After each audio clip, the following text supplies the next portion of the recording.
So let us do this. So I'm going to show you in transparent mode that we've got the implants lying underneath here. And we've learned from our guide module that we need to get rid of the zones and start the procedure. So I'm going to go head up to the menu item called Create Sleeves. Control left click to hide all of the other menus. And we're going to click on Delete Zones and Start. Then I'm going to choose my cylinder, select and set each drill diameter, and we're going to start.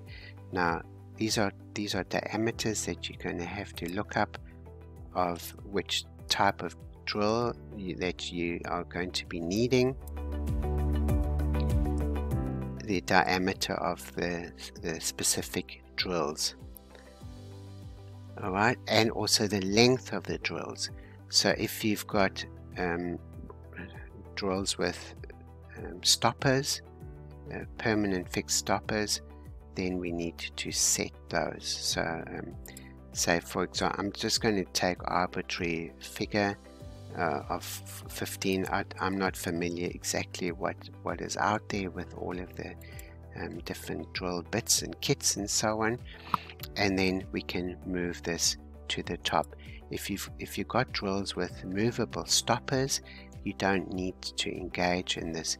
We can just simply select this and then move it along, which I'll demonstrate in a second with maybe this implant here.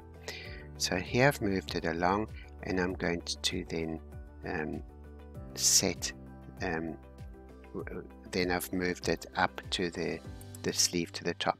If you find that this is too long, for example, you can always change this to less and move sleeve to the top as well. Okay. Then following that, we are prompted then to set the drill clearance. Okay, so we're going to click on the clearance, and that puts a 0.1 millimeters offset around this cylinder, and we're going to apply this.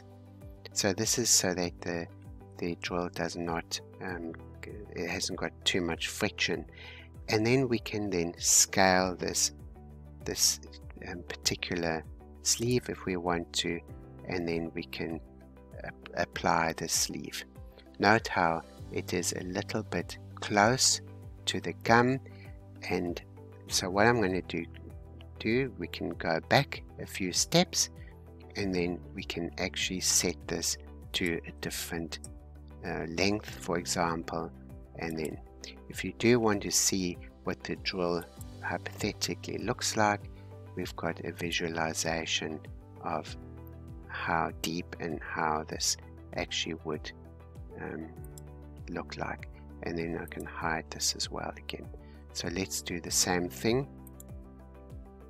Apply, and then we can scale this.